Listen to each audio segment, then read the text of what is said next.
Vamos à palavra de Deus que se encontra hoje. Nós iremos refletir acerca da passagem de Mateus, capítulo 16, versículo 13, 14, 15, 16 e 17. Um trecho um tanto curto, mas que traz alguns ensinamentos muito importantes para nós. Então se inscreva também, compartilhe o canal, nos dê aquela força para que possamos fortalecer, o engajamento da propagação da palavra de Deus. Vamos ao texto. Mateus, capítulo 16, do versículo 13 ao 17, diz assim. Eu vou ler na tradução da NVI, tá bom? Diz assim a palavra de Deus. Chegando Jesus à região de Cesareia de Filipe, perguntou aos seus discípulos: quem os homens dizem que o Filho do Homem é? E eles responderam: alguns dizem que é João Batista, outros Elias, e ainda outros Jeremias ou um dos profetas. E vocês? Perguntou ele. Quem vocês dizem que eu sou? Simão Pedro respondeu: tu és o Cristo, o Filho do Deus vivo. Respondeu Jesus: feliz é você, Simão, filho de Jonas, porque isto não lhe foi revelado por carne ou sangue, mas por meu Pai que está nos céus. Olha só que interessante. Aqui nós vemos Jesus indagando os seus discípulos.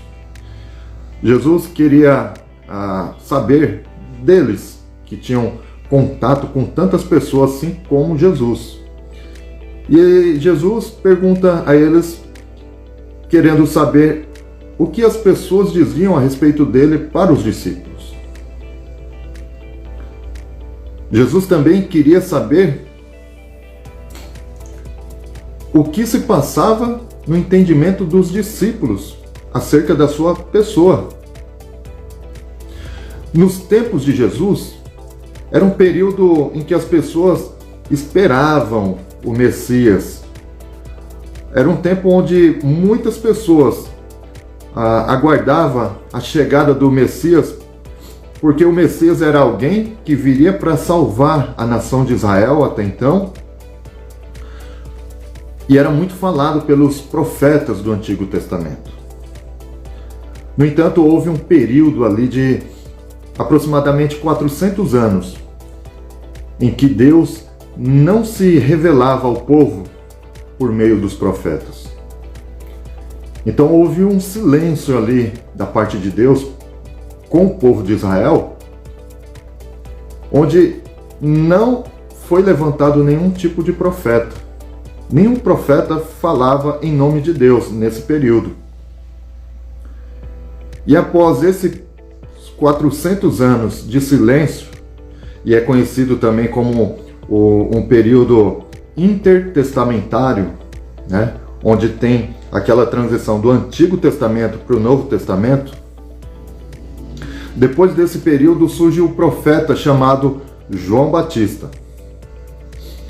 Esse João Batista, ele foi levantado por Deus, dizendo que o período estava próximo, em que Deus enviaria o Filho de Deus, onde o Filho de Deus se manifestaria, se revelaria ao povo e ao mundo.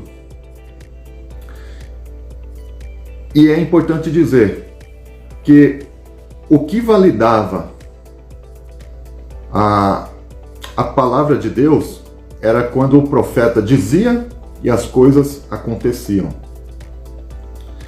E foi o próprio João Batista, o próprio profeta levantado por Deus, quem valida o ministério terreno de Jesus Cristo aqui na terra, como Filho de Deus.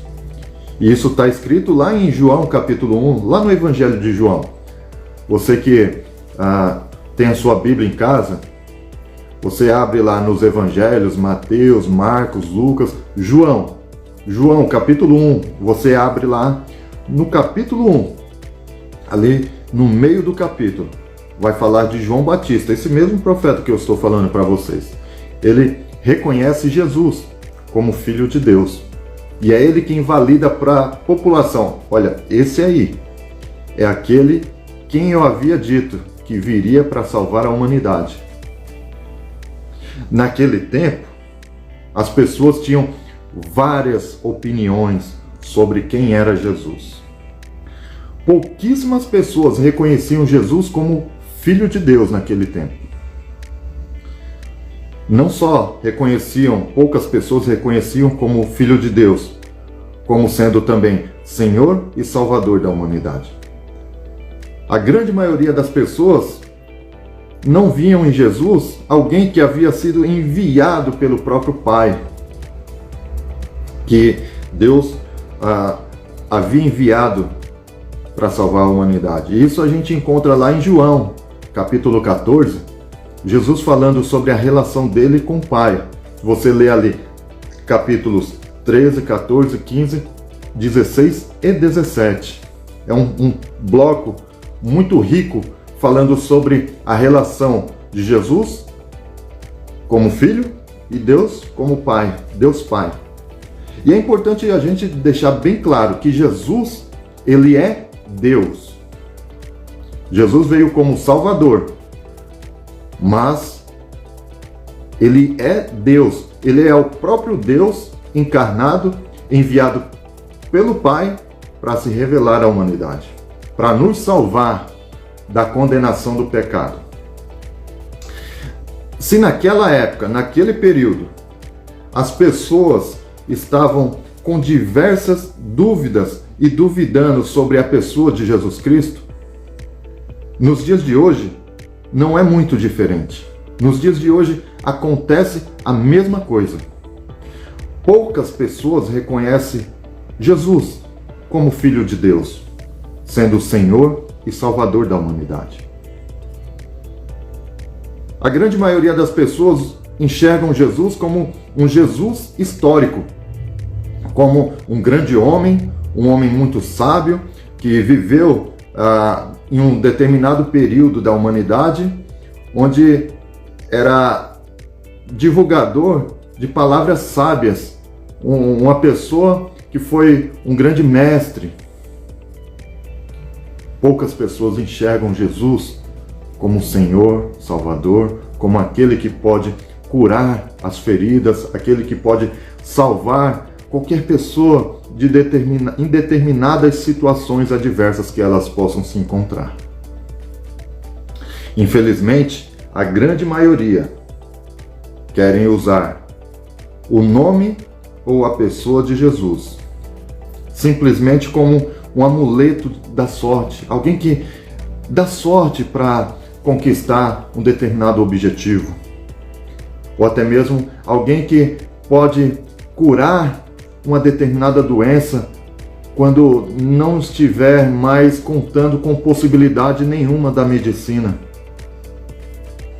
Ou até existem pessoas que enxergam Jesus como alguém que simplesmente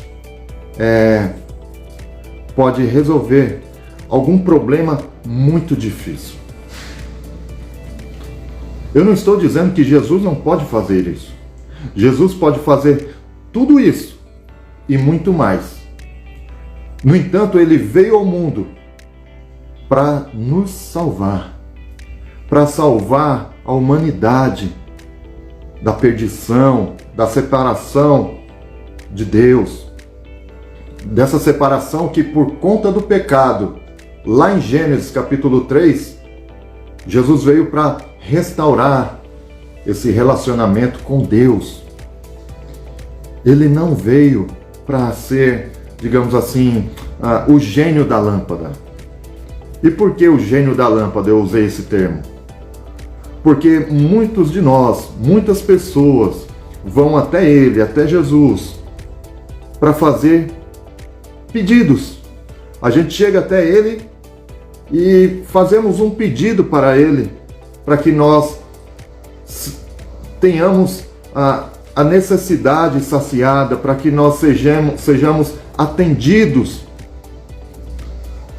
quando na verdade não foi esse o propósito de Cristo ter vindo ao mundo.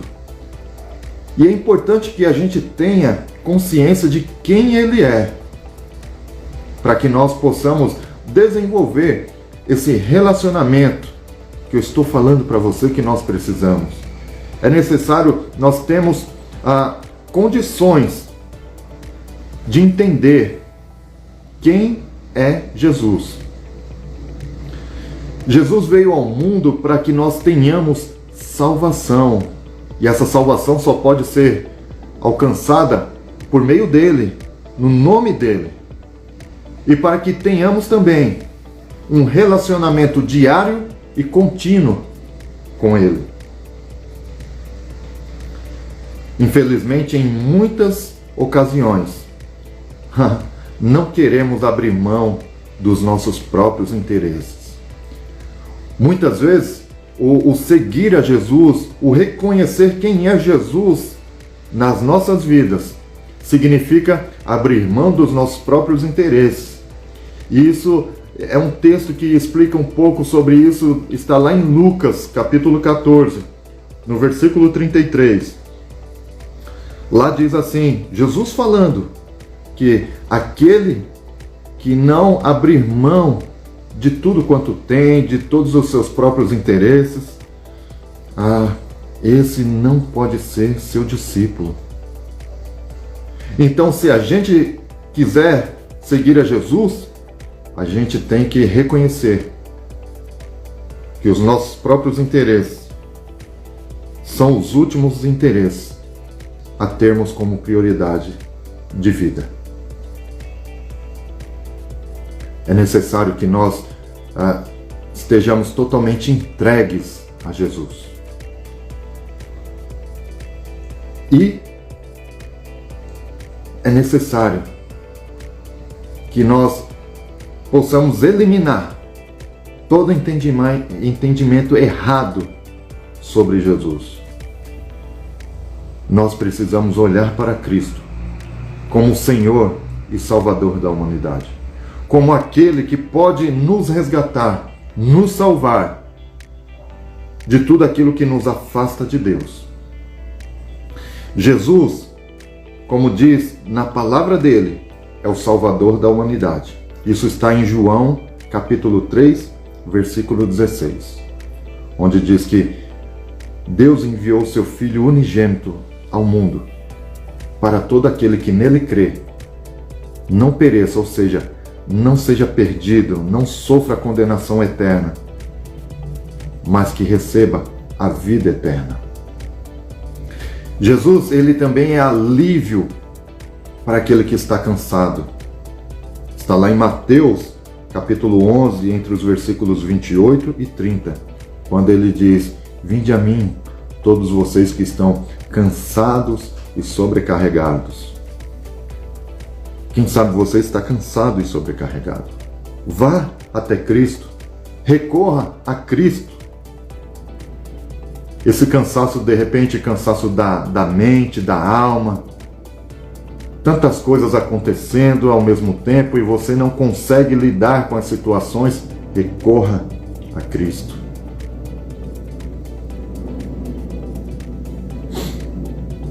Ele é Senhor também. Lá no texto de João, capítulo 13, versículo 13 e 14, onde ele lava os pés dos seus discípulos. Ele diz: vocês me chamam de Senhor e Mestre, e vocês dizem bem, porque eu sou. Ele é o Senhor. Ele é o nosso sumo sacerdote, conforme está em Hebreus, capítulo 4 e capítulo 5, que diz que ele, Jesus, é o nosso sumo sacerdote, porque ele intercede diante de Deus Pai por nós, porque ele sim passou por todas as aflições, por todas as tentações e sofreu muitas coisas.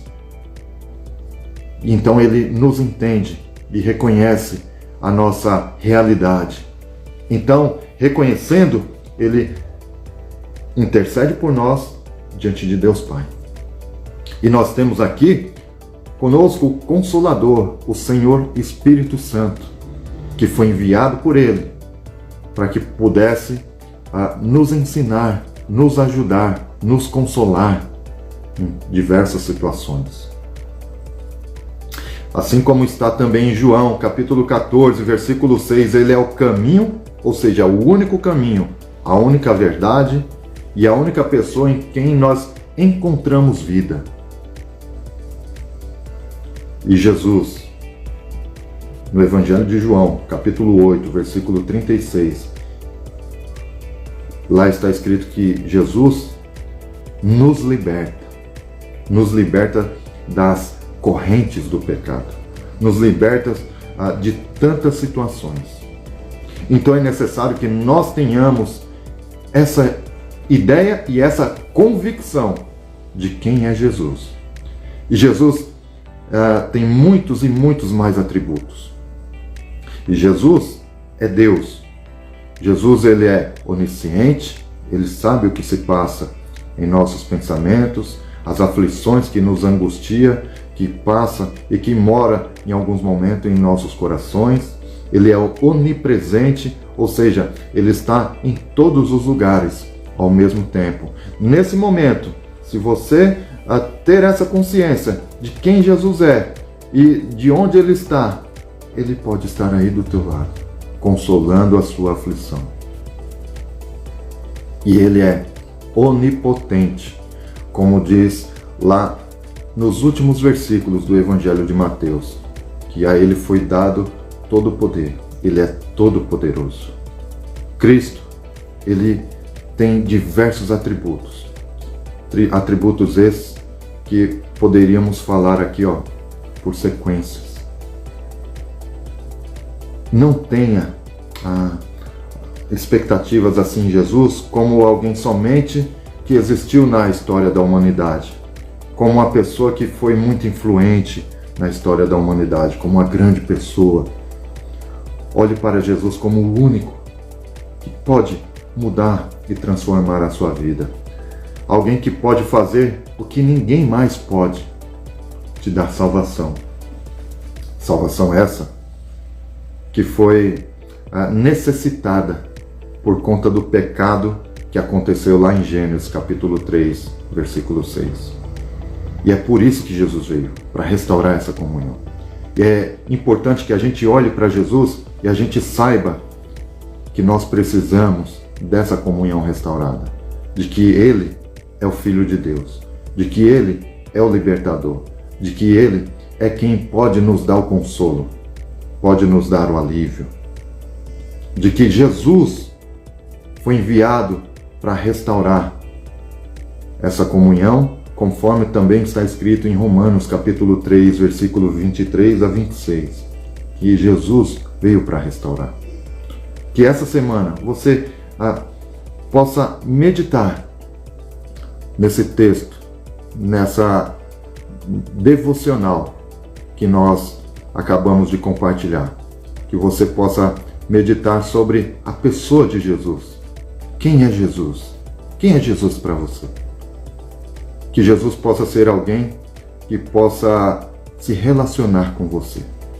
Que Ele possa transformar o seu coração por meio desse relacionamento que você venha ter com Ele, por meio da palavra de Deus. Que você possa ter um entendimento aberto para entender isso e pedir a Deus, Senhor, assim como Deus revelou a Pedro, você possa pedir essa revelação de quem Deus, de quem Jesus é na sua vida. O que Ele pode fazer, qual transformação que Ele pode fazer e causar na tua vida. Que Deus abençoe a sua vida no nome de Jesus. Um grande abraço.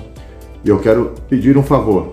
Compartilhe essa mensagem de Deus para os seus contatos.